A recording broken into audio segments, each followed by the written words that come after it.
Hello everyone, हमने आपका एफ.वाई. BCom के कॉमर्स में चैप्टर 1 कर दिया है स्टूडेंट्स। ठीक है, जिसमें आपका था concept of services. First part हमने पढ़ा था। आज हम स्टार्ट करने वाले हैं कंसेप्ट ऑफ सर्विसेज 2। अब यहाँ पे हम काफ़ी सारी चीज़ें नई पढ़ने वाले हैं।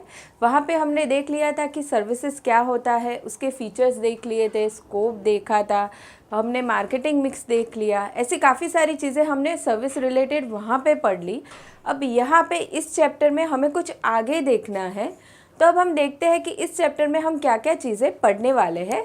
चलिए, आपका chapter number 2 concept of services 2, उसमें आपका सबसे फर्स्ट हम देखने वाले हैं marketing research and service development. अब यहाँ पे कुछ हम रिसर्च के बारे में पढ़ने वाले हैं, ठीक है, एंड सर्विस डेवलपमेंट के लिए पढ़ेंगे। उसके अंदर नेचर ऑफ मार्केटिंग रिसर्च, उसके बाद आने वाला है steps in marketing research process, marketing research and service development cycle. ठीक है, ये पूरा पार्ट हमारा रहेगा रिसर्च के रिलेटेड। अब उसके आगे हम क्या पढ़ने वाले हैं, आगे आने वाला है आपका मैनेजिंग डिमांड एंड कैपेसिटी। ठीक है, डिमांड कितनी है एंड उसके अगेंस्ट कैपेसिटी हमारी कितनी है, उसके बारे में हम काफ़ी सारी चीज़ें पढ़ेंगे। अब यहाँ पे उसके अंदर हमें देखना है managing demand and capacity and strategies for managing capacity and demand.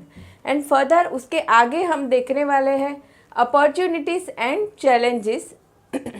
Opportunities क्या क्या है in service sector, challenges in the service sector, ये दोनों ही चीज़ें इसके अंदर आने वाली है।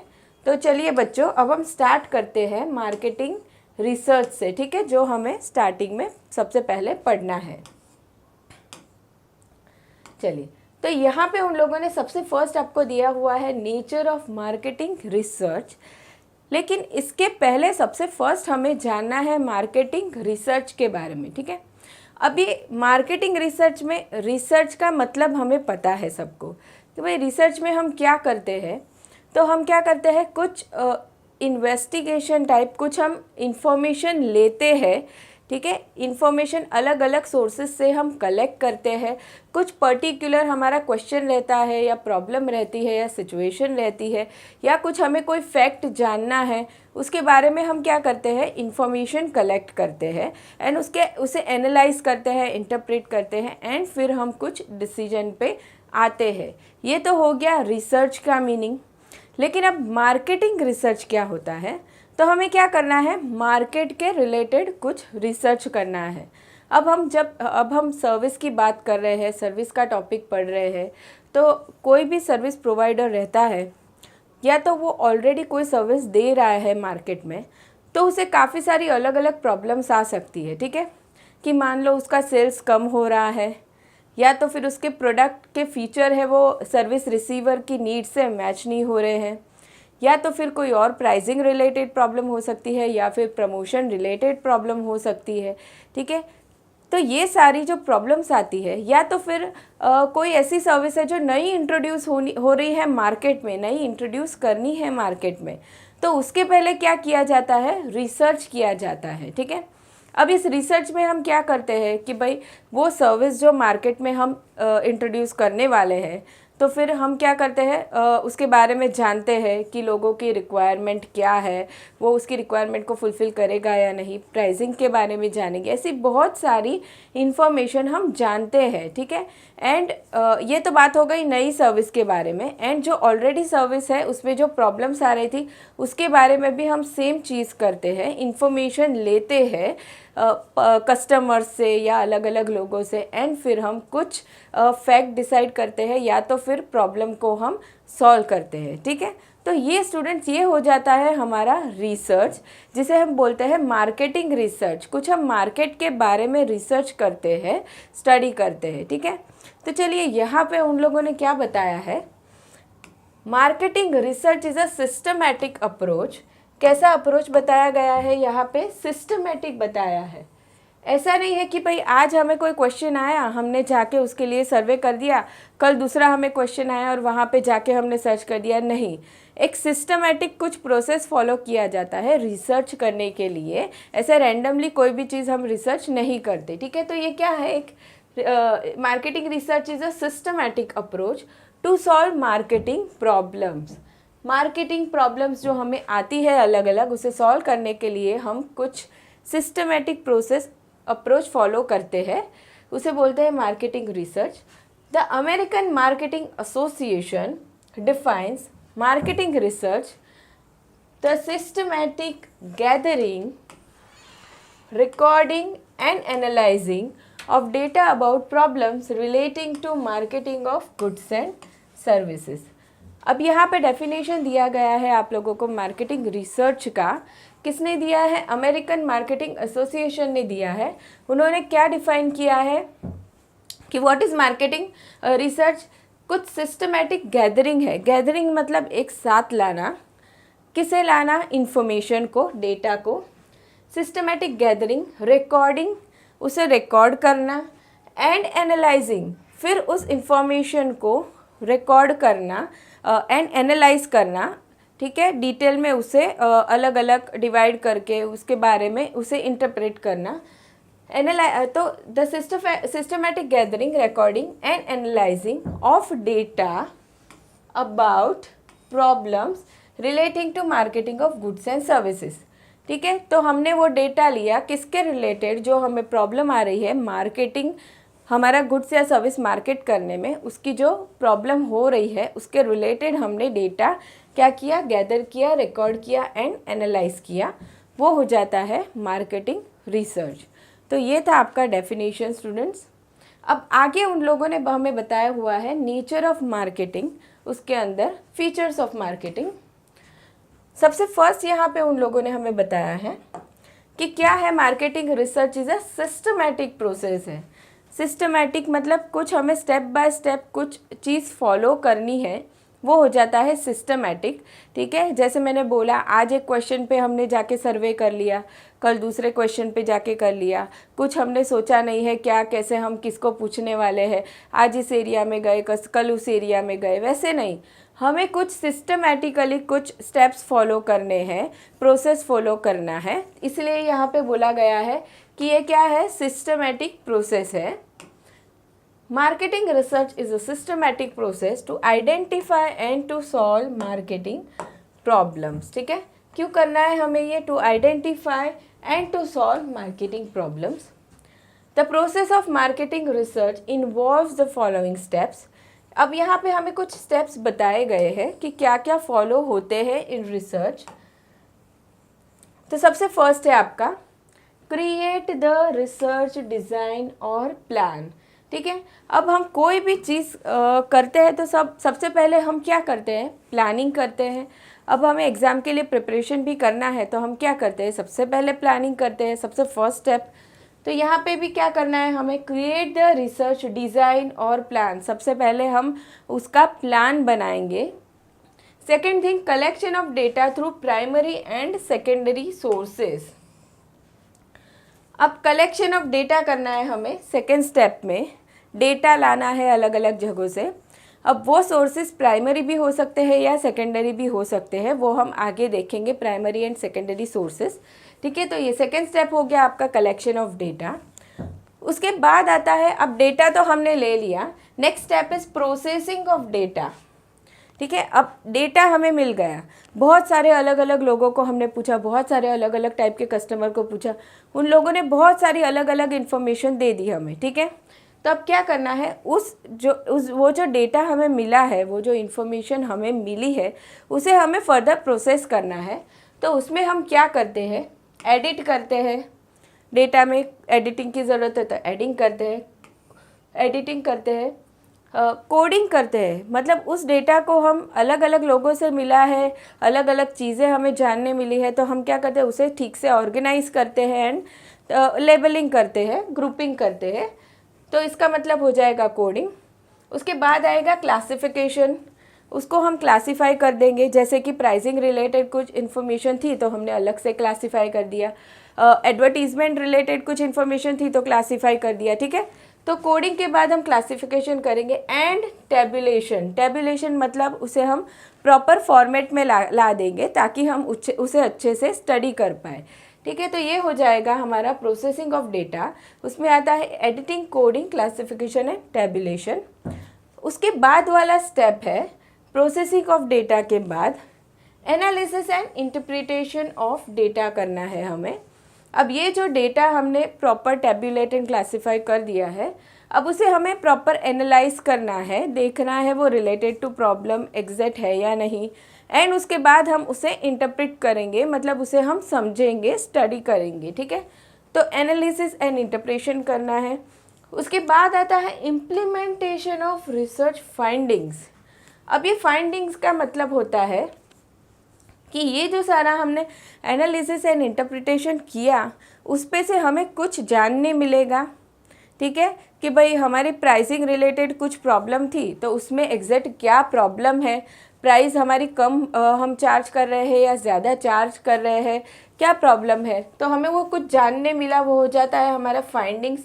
हम कुछ डिसीजन पे पहुँचे। ठीक है, और उसके बाद आता है, उसके बाद वाला स्टेप रिव्यू और फॉलोअप ऑफ एक्शन टेकन। इस फाइंडिंग के बेस पे हमने कुछ डिसाइड किया होता है, तो फिर हम क्या करते हैं, उस पर एक्शन लेते हैं। ठीक है, तो ये सारे हो जाते हैं हमारे स्टेप्स जो हम फॉलो करने वाले हैं। इसीलिए यहाँ पे मार्केटिंग रिसर्च को एक सिस्टमैटिक प्रोसेस कहा गया है। तो ये था सबसे फर्स्ट फीचर। अब हम आगे बढ़ते हैं सेकंड फीचर की तरफ, जो हो जाएगा स्कोप। अब ये जो हम मार्केटिंग रिसर्च कर रहे हैं, उसके स्कोप क्या क्या है, अलग अलग कहाँ कहाँ पे हम रिसर्च कर सकते हैं। ठीक है, उसका मतलब हो जाएगा स्कोप। तो देखते हैं हम यहाँ पे हमारे पास कौन कौन से स्कोप है। Marketing research attempts to solve problems in wide range of areas. The problems relate to various areas of service marketing such as, कौन कौन सी प्रॉब्लम्स हम यहाँ पे सॉल्व कर सकते हैं। तो सबसे फर्स्ट उन लोगों ने दिया है सर्विस डिज़ाइन रिसर्च। हम जो सर्विस दे रहे हैं, जो प्रोसेस हम उसमें फॉलो कर रहे हैं, ठीक है, हमारे सर्विस का जो डिज़ाइन है उसमें क्या प्रॉब्लम है, तो सर्विस डिज़ाइन रिसर्च कर सकते हैं रिलेटिंग टू फीचर्स और सर्विस एट्रीब्यूट्स। मतलब उसके जो फीचर्स है, जिस तरीके से हम सर्विस दे रहे हैं, उसमें कुछ प्रॉब्लम है या नहीं, वो कस्टमर की नीड को सेटिस्फाई कर रहा है या नहीं। ठीक है, तो ये हम यहाँ पे देखेंगे। सेकेंड थिंग, प्रमोशन रिसर्च कर सकते हैं। Promotion research relating to advertising, sales promotion etcetera. बहुत सारे तरीक़ों से हम हमारे सर्विसेज का प्रमोशन करते हैं। ठीक है, एडवर्टाइजिंग होता है, यहाँ पे सेल्स प्रमोशन बताया गया है, या फिर और भी बहुत सारी चीज़ें होती है। कस्टमर्स को हम बेनिफिट्स देते हैं, काफ़ी सारे सप्लीमेंट्री सर्विसेज देते हैं। ठीक है, उन तरीक़ों से हम प्रमोशन करते हैं हमारी सर्विस का।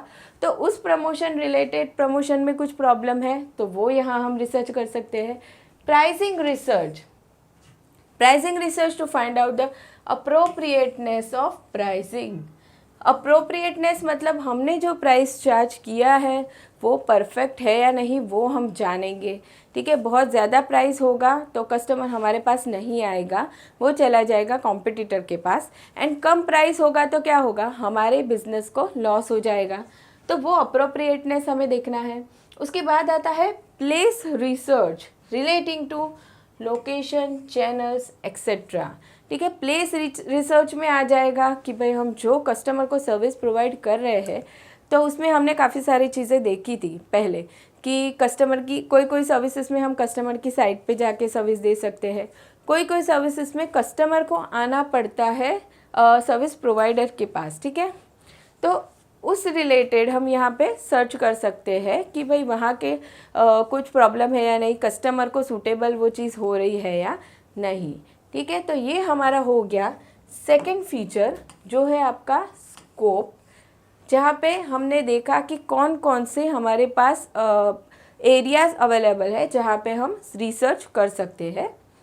एंड उसके बाद आपका थर्ड फीचर आता है कंटिन्यूअस इन नेचर। अब ये जो हम रिसर्च करने वाले हैं वो वन टाइम नहीं है कि चलो एक बार हमने रिसर्च कर लिया, कुछ हमने डिसाइड कर लिया, कुछ हमें इन्फॉर्मेशन मिल गई, फैक्ट्स कुछ जानने मिल गए तो बस हो गया ख़त्म, अब हम बिज़नेस करते ही रहेंगे। वैसे नहीं होता है। ठीक है, बिज़नेस में रिसर्च हमेशा कंटिन्यूअस होता ही रहता है। अब ये कंटिन्यू क्यों होता रहता है, हम जो सर्विस प्रोवाइड कर रहे हैं वो सेम हम दे रहे हैं, प्राइसिंग वही चार्ज कर रहे हैं, लेकिन एक्सटर्नल एनवायरनमेंट जो है उसमें काफ़ी सारे चेंजेस होते रहते हैं। जैसे कि सर्विस की जो रिक्वायरमेंट है उसके रिलेटेड कस्टमर की नीड चेंज होती रहती है। ठीक है, अब कोई कपड़े का बिजनेस है, ठीक है, कपड़े स्टिच करने का, तो मार्केट में नई नई फैशंस आती रहती है।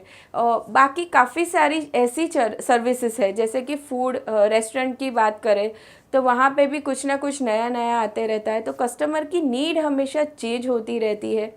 बाकी सारे अदर फैक्टर्स भी चेंज होते रहते हैं, जैसे कि कॉम्पिटिटर्स ने कुछ नया प्रोडक्ट इंट्रोड्यूस कर दिया, नई सर्विस इंट्रोड्यूस कर दी, तो एक्सटर्नल एनवायरनमेंट में काफ़ी सारे चेंजेस होते रहते हैं। इसलिए हमें क्या करना पड़ता है, हमारी रिसर्च हमें कंटिन्यू रखनी पड़ती है, हम एक बार करके उसे छोड़ नहीं सकते। तो देखते हैं यहाँ पे उन लोगों ने क्या बताया है। Continuous in nature, as long as the firm exists, there is need for marketing research. During the existence of the firm, marketing problems arise on a continuous basis. ठीक है, प्रॉब्लम्स कंटिन्यूस बेसिस पे आती है। क्यों आती है? Due to changes in environment, such as changes in customer expectations, changes in competitors strategies etcetera. ये सारी चीज़ें चेंज होती रहती है एक्सटर्नल एनवायरनमेंट में, इसलिए हमें मार्केटिंग प्रॉब्लम आती है एंड हमें रिसर्च करते रहना पड़ता है। Therefore there is a continuous need to collect relevant data to overcome services marketing problem. ठीक है, चलिए, तो ये हमने थर्ड पॉइंट देख लिया फीचर का, कि जो marketing research is continuous in nature. अब आगे बढ़ते हैं applied research. Fourth feature is applied research. अब ये अप्लाइड रिसर्च का मतलब क्या होता है? अप्लाइड रिसर्च मतलब ऐसी रिसर्च जो प्रैक्टिकल प्रॉब्लम सॉल्व करने में हेल्प करता है। जैसे आपका सेल्स डिक्लाइन हो रहा है, या फिर प्राइसिंग में प्रॉब्लम आ गया है, या प्रमोशन स्ट्रेटजी मतलब एडवर्टाइजिंग आप जो कर रहे हो उसमें कुछ प्रॉब्लम है। ठीक है, तो ऐसी जो डे टू डे लाइफ में अलग अलग प्रॉब्लम्स आती रहती है, उसे सॉल्व करने के लिए हम जो रिसर्च करते हैं उसे हम बोलेंगे अप्लाइड रिसर्च। ठीक है, ये अप्लाइड रिसर्च है marketing research, basic fundamental research नहीं है। अब ये फंडामेंटल रिसर्च क्या होता है? ऐसी रिसर्च जो हमने एक बार कर दी और हमें फैक्ट जानने मिल गया, ठीक है, तो वो हो जाता है फंडामेंटल रिसर्च। लेकिन ये उससे कुछ अलग हो जाता है। फंडामेंटल रिसर्च मतलब जैसे कि मान लो हमें पता है कि स्ट्रेस लेने से मेमोरी पावर थोड़ा कम हो जाता है, ये फंडामेंटल बेसिक रिसर्च है, हमें पता है, उसके अंदर ही फिर कुछ हम और ना और जानते रहते हैं। लेकिन अप्लाइड रिसर्च में वैसा नहीं होता है। डे टू डे जो प्रैक्टिकल प्रॉब्लम्स नए नए आते हैं उसे सॉल्व करने के लिए हम रिसर्च करते हैं, इसलिए ये हो जाता है applied research. Since marketing research is subject to commercial considerations, it is not a fundamental research. ये फंडामेंटल रिसर्च नहीं है, but an applied research as it is use to solve specific marketing problem. ठीक है, specific problem के लिए हम research कर रहे हैं यहाँ पे। The marketing problems may be in respect of service design, pricing, promotion, service delivery etcetera. तो ये हमने पढ़ा फोर्थ पॉइंट जो था आपका फोर्थ फीचर अप्लाइड रिसर्च। उसके बाद आता है फिफ्थ फीचर जो है कंपनी ऑब्जेक्टिव्स। अब ये जो हम मार्केटिंग रिसर्च करते हैं, ये हम क्यों करते हैं? कंपनी का ऑब्जेक्टिव जो है वो फुलफ़िल करने के लिए। अब कंपनी के ऑब्जेक्टिव्स क्या हो सकते हैं? तो बहुत सारे होते हैं। अच्छा सेल्स करना, ज़्यादा से ज़्यादा सर्विस प्रोवाइड करना, ज़्यादा से ज़्यादा कस्टमर को अट्रैक्ट करना, उसके बाद ज़्यादा से ज़्यादा कस्टमर्स आएंगे, ज़्यादा हम सर्विस प्रोवाइड करेंगे तो ज़्यादा रेवेन्यू होगा, ज़्यादा प्रॉफिट होगा हमारा, एंड हमारी मार्केट में गुडविल बन जाती है। ठीक है, तो ये काफ़ी सारे कंपनी के जो ऑब्जेक्टिव्स होते हैं वो ऑब्जेक्टिव्स फुलफ़िल करने के लिए मार्केटिंग रिसर्च किया जाता है।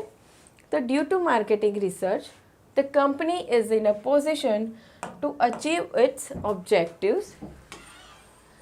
Marketing research enables a firm to solve marketing problems Resolving of marketing problems enables a firm to achieve its objectives such as higher sales, higher profit because of cost effective decision. ठीक है, क्या help करता है marketing research हमें? Marketing research से हम क्या कर सकते हैं? हमारी मार्केटिंग प्रॉब्लम को सॉल्व कर सकते हैं एंड उसकी वजह से हमारा कॉस्ट कम हो जाता है एंड प्रॉफिट बढ़ता है एंड हमारा गुडविल भी बढ़ता है.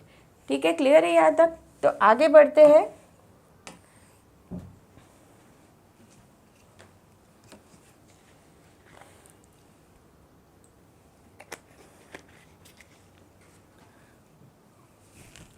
चलिए आगे बढ़ते हैं 6 फीचर की तरफ, जो है हमारा प्रोफेशनल अप्रोच.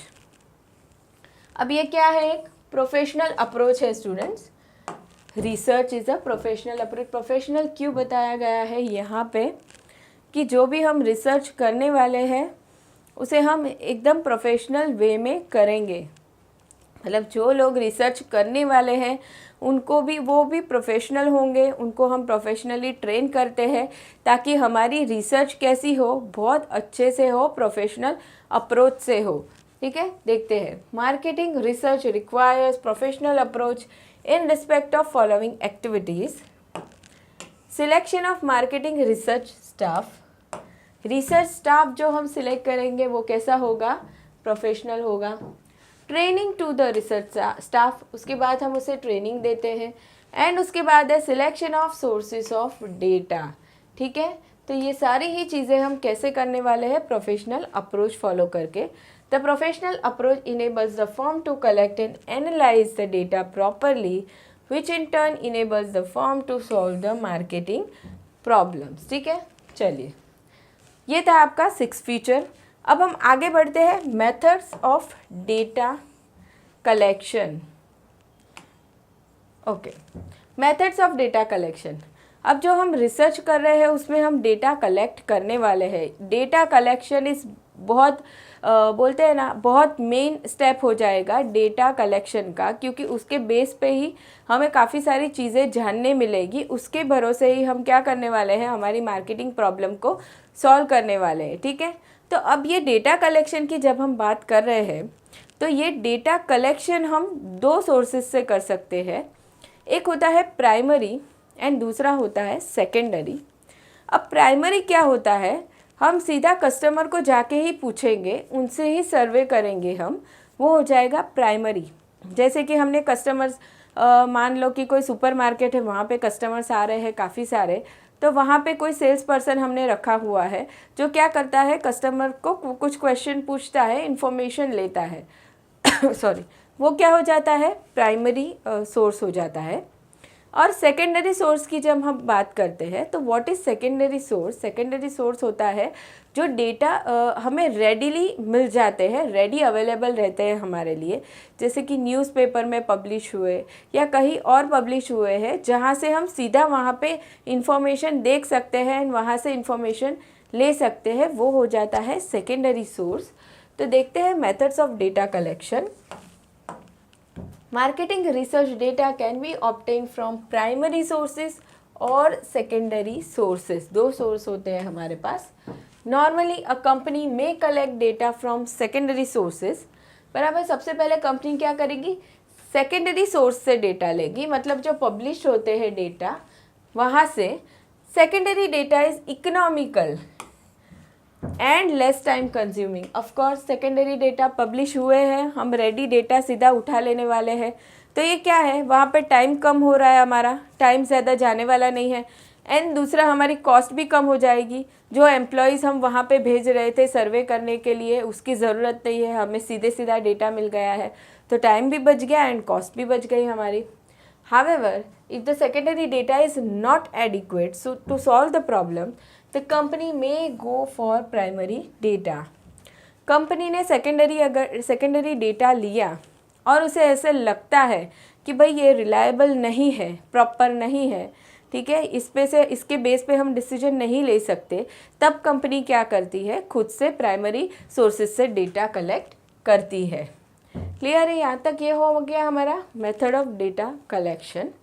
अब हम आगे बढ़ते हैं 8th फीचर की तरफ, जो है सफ़र्स फ्रॉम सर्टेन लिमिटेशन. अब मार्केटिंग रिसर्च जो हम करते हैं, जो इन्फॉर्मेशन हम लेने वाले हैं उसे हम एनालाइज करने वाले हैं, इंटरप्रेट करने वाले हैं, ठीक है, एंड उसके बेस पे हम हमारी मार्केटिंग प्रॉब्लम को सॉल्व करने वाले हैं। तो यहाँ पे कुछ लिमिटेशंस आती है, कुछ रिस्ट्रिक्शंस आ जाते हैं। वो क्या क्या होते हैं देखिए। Although marketing research is beneficial to the company and the customers, yet it suffers from certain limitations such as bias on the part of the research staff. अब जो रिसर्च स्टाफ है उन्होंने इन्फॉर्मेशन बहुत सारा कलेक्ट कर लिया, लेकिन उस इन्फॉर्मेशन के रिलेटेड वो कुछ एग्जैक्टली डिसाइड नहीं कर पा रहे हैं, ठीक है। कभी कभी ऐसे होता है कि 50% तुम इस तरफ सोच रहे हो, 50% उस तरफ सोच रहे हो, कंफ्यूज हो गए हो, ठीक है। तो bias on the part of the research staff, ये एक प्रॉब्लम आता है। दूसरा आता है इनकंसिस्टेंट और incomplete responses of the respondents. हमने जिस कस्टमर से, जिन लोगों से क्वेश्चंस किए हैं, अब क्या होता है कि वो प्रॉपर से रिस्पॉन्स नहीं कर रहे हैं। कुछ उन लोगों ने थोड़े आंसर्स दिए, थोड़े नहीं दिए, वो एक प्रॉब्लम आ जाती है। या फिर बराबर से दिए आंसर, नहीं दिए, क्या कभी कभी ऐसे होता है कि कुछ भी हम आंसर दे देते हैं, ठीक है, as a customer proper reply नहीं करते हैं। तो ये एक प्रॉब्लम आता है, इनकंसिस्टेंट और incomplete responses of the respondents. उसके बाद नेक्स्ट है limitations of time end fund.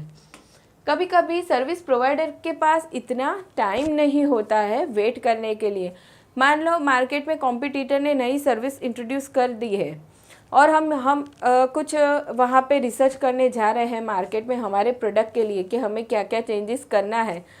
तो क्या होता है, हमारे पास टाइम बहुत कम रहता है, या तो फिर कभी कभी फंड्स भी कम रहते हैं, हम रिसर्च पे उतना स्पेंड नहीं कर पाते हैं, ठीक है। तो ये एक लिमिटेशन आ जाता है। उसके बाद है limitation of data collection and data analysis technique.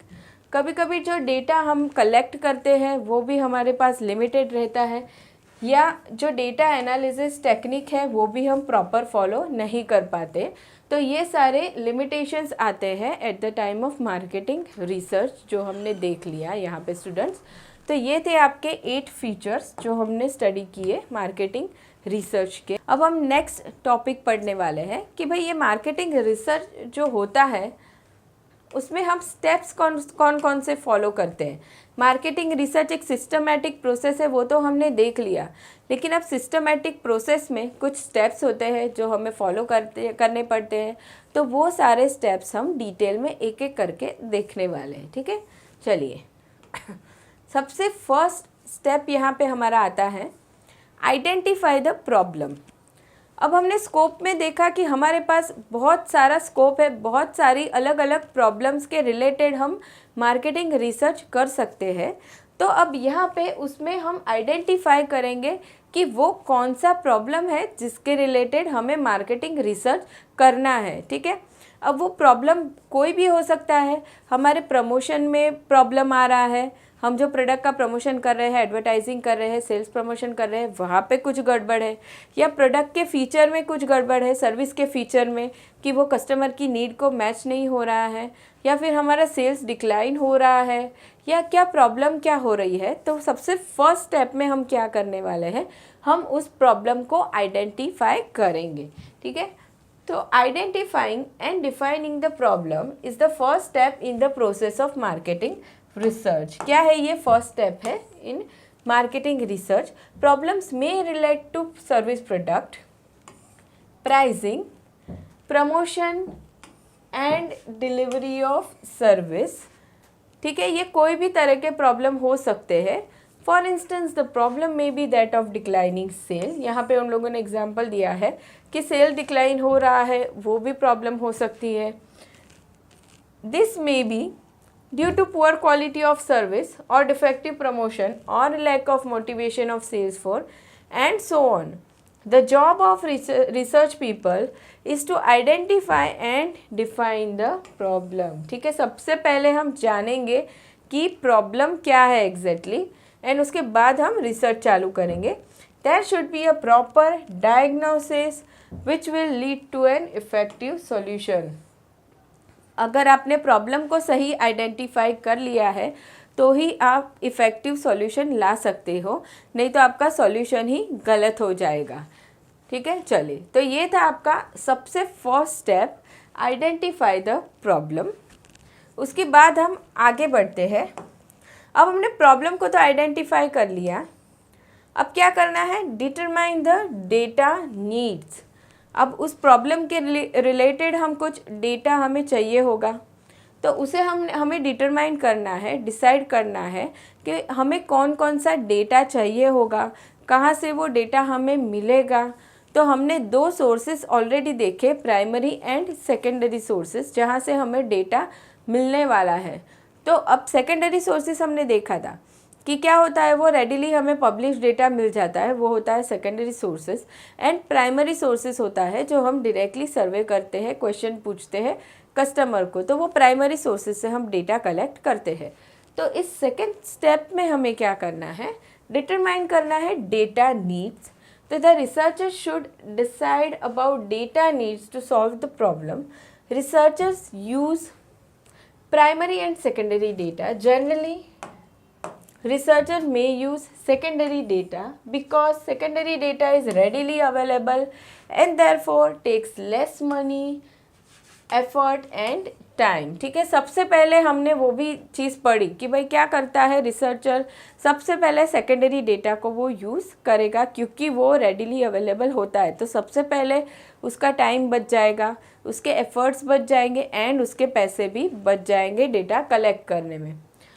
But if the problem can not be solve through secondary data, the researcher may collect data from primary sources such as customer service. ठीक है, secondary data से problem solve नहीं हो रही है, वो data reliable नहीं है, एडिक्वेट नहीं है, तो क्या होएगा, फिर रिसर्चर प्राइमरी सोर्सेज से डेटा कलेक्ट कर लेगा, डायरेक्टली क्वेश्चन पूछ के, डायरेक्टली कस्टमर से सर्वे करके इंफॉर्मेशन कलेक्ट कर लेगा। तो सेकेंड स्टेप में हमने क्या किया, डिटरमाइन किया डेटा नीड्स को। अब थर्ड स्टेज पे हम जाने वाले हैं, क्रिएट रिसर्च डिज़ाइन। अब ये जो हम रिसर्च करने वाले हैं उसका हम कुछ प्लानिंग करेंगे, उसके रिलेटेड हम कुछ रिसर्च डिज़ाइन क्रिएट करेंगे। सबसे पहले सीधा रिसर्च हम स्टार्ट नहीं कर देंगे। तो अब रिसर्च डिज़ाइन में क्या होता है, the research design is the grand plan. क्या है ये, सबसे ग्रैंड प्लान, मेन प्लान है, इसे फॉलो करके ही हम पूरा रिसर्च करेंगे। तो research design is the grand plan for conducting the research, it provides guidelines. Of course हमने प्लानिंग किया है तो प्लानिंग एज अ बेस रहेगा हमारे लिए, कुछ हमें गाइडलाइन ये प्रोवाइड करेगा to the researchers to collect the right data. ठीक है, ये हमें हेल्प करेगा रिसर्च करने में।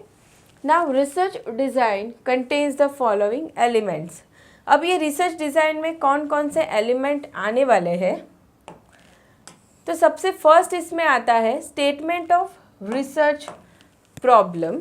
ठीक है, प्रॉब्लम क्या है, स्टेटमेंट ऑफ रिसर्च प्रॉब्लम। उसके बाद है टाइम फ्रेम ऑफ रिसर्च, कितने टाइम में हमें रिसर्च कर लेना है। ठीक है, वो हम डिसाइड करेंगे। ऐसा नहीं है कि रिसर्च करते ही जाएंगे, कुछ हमने टाइम लिमिट डिसाइड ही नहीं किया है, ऐसा नहीं होगा। हम कुछ टाइम लिमिट डिसाइड करेंगे कि हमें 15 दिन में कर लेना है, 10 दिन में कर लेना है, 1 वीक में रिसर्च कर लेना है, तो टाइम फ्रेम ऑफ रिसर्च आएगा। उसके बाद आता है एरियाज ऑफ कलेक्टिंग डेटा, कहाँ पे, किस एरिया में हम डेटा कलेक्ट करेंगे। रिसोर्सेस रिक्वायर्ड, अब इस रिसर्च करने के लिए कौन कौन से हमें रिसोर्सेस रिक्वायर्ड होंगे, जैसे कि ह्यूमन रिसोर्स कितने रिक्वायर्ड होंगे, फंड्स कितने रिक्वायर्ड होंगे, प्लेस हमें चाहिए कि नहीं, एक्सेट्रा। बहुत सारे जो रिसोर्सेस होते हैं वो हम यहाँ देख लेंगे कि हमें कौन से रिक्वायर्ड होते हैं। उसके बाद आता है technique of data collection and analysis. Data collection की टेक्निक हम सोच लेंगे कि किस तरीके से हमें, मान लो कस्टमर से डायरेक्टली हमें क्वेश्चन पूछने हैं, या फिर हम कुछ क्वेश्चनर बनाएंगे जिसे कस्टमर रिप्लाई करेगा, या फिर फ़ोन पे भी कभी कभी सर्वे किए जाते हैं। तो ऐसी काफ़ी सारी अलग अलग टेक्निक्स होती है डेटा कलेक्शन की, तो वो हम डिसाइड करेंगे, वो हम प्लान करेंगे। यहाँ पे universe of research, universe of research का मतलब हो जाएगा कौन से लोग, कौन सी पॉपुलेशन है जिसे हम रिसर्च करने वाले हैं। जो हम मान लो हमारी कोई ऐसी सर्विस है जो स्टूडेंट्स के लिए है तो हम उसे उनके पास से सर्वे करेंगे, या तो फिर कोई जॉब गोइंग पर्सन्स होते हैं उनके लिए कोई सर्विस है तो हम वैसे लोगों से हम सर्च करेंगे। तो वो हो जाएगा यूनिवर्स ऑफ रिसर्च, कौन सी पॉपुलेशन को हम रिसर्च करेंगे। उसके बाद है सैम्पल साइज़। सैम्पल साइज़ कितना रहेगा, मतलब कि मान लो हमें 100 लोगों को पूछना है क्वेश्चन, या 1000 लोगों को पूछना है, या कितने लोगों को पूछना है, सैम्पल साइज़ क्या रहेगा जिसके बेस जिससे इंफॉर्मेशन कलेक्ट करके हमें आइडिया आ जाएगा, हम कुछ डिसाइड कर पाएंगे। तो वो सैम्पल साइज़ क्या रहेगा। ठीक है, तो ये हमने देखा, क्या देखा हमने, ये क्या है, एलिमेंट्स है ऑफ रिसर्च डिज़ाइन या रिसर्च प्लान। देखिए अब आगे क्या बताया हुआ है। Thus the considerations which enter into making decisions regarding the what, where, how much, by what means constitute the research design or plan। क्या देखा हम लोगों ने यहाँ पे, क्या करने वाले हैं हम प्लान में, कि क्या हम सर्च करेंगे, कहाँ पे करेंगे, कितना हम रिसर्च करेंगे, and what by what means, कैसे हम किस तरीके से रिसर्च करेंगे। ये सारी ही चीज़ें हम डिसाइड करने वाले हैं इन प्लानिंग। ठीक है, तो ये हो गया आपका third step in marketing research. अब हम आते हैं फोर्थ स्टेप पे, जो है क्वेश्चनेयर। अब ये क्वेश्चनेयर क्या होता है, ये हम सब लोगों ने देखा हुआ रहता है कि भाई हमें कुछ एक पेपर दिया हुआ रहता है जिसमें काफ़ी सारे क्वेश्चंस होते हैं, या तो फिर आजकल ऑनलाइन है, सारी चीज़ें ऑनलाइन हो रही है, तो वहाँ पे भी हम देख सकते हैं कि हमें आफ्टर प्रोवाइडिंग सर्विस क्या होता है, बहुत सारे क्वेश्चंस देखने मिलते हैं जिसका हम आंसर करते हैं। ठीक है, कि भाई आपको ये सर्विस पसंद आया या नहीं आया, या इस सर्विस में आपको कौन सी चीज़ ज़्यादा पसंद आई, ऐसे काफ़ी सारे अलग अलग क्वेश्चन होते हैं जिसे हम आंसर करते हैं। तो वो हो जाता है क्वेश्चनेयर। अब ये क्वेश्चनेयर से हमें क्या होता है, बहुत सारी इन्फॉर्मेशन जानने मिलती है फ्रॉम कस्टमर्स। अब वो इन्फॉर्मेशन हमें क्या हेल्प करेगी, ऑफ कोर्स हमारी जो मार्केटिंग रिसर्च हम कर रहे हैं उसमें हमें प्रॉब्लम सॉल्व करने में वो हेल्प करती है। ठीक है, तो अब ये क्वेश्चनेयर जो होता है, वो क्वेश्चनेयर कैसा होना चाहिए, तो वो क्वेश्चनेयर बहुत ज़्यादा लेंथी नहीं होना चाहिए, क्योंकि कस्टमर की जब हम बात करते हैं तो किसी भी कस्टमर को बहुत सारे क्वेश्चन का आंसर देना अच्छा नहीं लगता है, तो लिमिटेड क्वेश्चंस उसमें होने चाहिए। अब वो क्वेश्चंस कैसे होने चाहिए, जो बहुत ही यूज़फुल हो सर्विस प्रोवाइडर के लिए, ऐसे क्वेश्चन जिसमें से उसे मेन इन्फॉर्मेशन अच्छे से मिल जाए। तो क्वेश्चनर बहुत लेंदी नहीं होना चाहिए। ठीक है, और बाकी सारी चीज़ें और भी हम देखते हैं यहाँ पे। देखिए, the researcher needs to prepare questionnaire in case of primary data collection. अब ये प्राइमरी सोर्स सेकेंडरी सोर्स हमने देखा, तो ये क्वेश्चनर क्या हो जाएगा, प्राइमरी सोर्स की एक टाइप हो जाएगा। तो the researcher needs to prepare questionnaire in case of primary data collection. As far as possible the questionnaire needs to contain limited and relevant question. बहुत सारे क्वेश्चन नहीं होने चाहिए, लिमिटेड होने चाहिए, एंड वो रेलेवेंट होने चाहिए, हमारे काम के होने चाहिए। Because nowadays respondents do not like to respond to lengthy questionnaires. Lengthy questionnaire के आंसर अभी कोई नहीं करता है। While preparing a questionnaire, the researcher should consider the simple and clear language. उसमें जो लैंग्वेज होनी चाहिए वो कैसी होनी चाहिए, सिंपल एंड क्लियर। अब कस्टमर तो अलग अलग टाइप के होते हैं, कोई बहुत ज़्यादा एजुकेटेड है, कोई कम है, या बहुत अलग अलग टाइप के लोग होते हैं। तो सभी को समझ आए वैसी लैंग्वेज में वो क्वेश्चनर बना हुआ होना चाहिए, सिंपल एंड क्लियर लैंग्वेज में होना चाहिए। And there must be proper sequence of question. ठीक है, वो सीक्वेंस भी क्वेश्चन की कैसी होनी चाहिए, प्रॉपर होनी चाहिए। There is also a need for editing the questionnaire before it is circulated to the respondent. अब यहाँ पे उन लोगों ने बताया कि क्वेश्चनर जो हम देते हैं कस्टमर को, तो उसकी अगर ज़रूरत है उसमें एडिटिंग करने की, तो उनको देने से पहले उसको एडिट किया हुआ होना चाहिए। ठीक है, तो ये हमने जान लिया कुछ क्वेश्चनेयर के बारे में। ठीक है, चलिए अब आगे बढ़ते हैं। आपका 5th step, collection of data. अब हम डेटा कलेक्ट करने वाले हैं। तो the researcher needs to prepare an effective questionnaire to collect the data, especially in case of customer service. In case of primary data, the research staff needs to collect the data from the selected sample of respondents. अब ये चीज़ हमने देख ली बहुत बार कि primary source and secondary source क्या होता है। तो जब हम प्राइमरी सोर्स से डेटा कलेक्ट कर रहे हैं, प्राइमरी डेटा कलेक्ट कर रहे हैं, तो हमें क्या करना है, डायरेक्टली हम कस्टमर से डेटा कलेक्ट करने वाले हैं। ठीक है, और वो कैसा रहेगा, सिलेक्टेड सैंपल, मतलब सिलेक्टेड कुछ लोग रहेंगे जहाँ पे जाके हमें इंफॉर्मेशन लेनी है उन लोगों के पास से। अब यहाँ पे आगे उन लोगों ने बताया है, the research staff should consider the following essential of data collection. अब रिसर्च स्टाफ ने क्या क्या चीज़ें ध्यान में रखनी है कि information is up to date and free from bias. मतलब इंफॉर्मेशन जो हमने कलेक्ट की है वो कैसी होनी चाहिए, लेटेस्ट होनी चाहिए, अप टू डेट होनी चाहिए, एंड फ्री फ्रॉम बायस।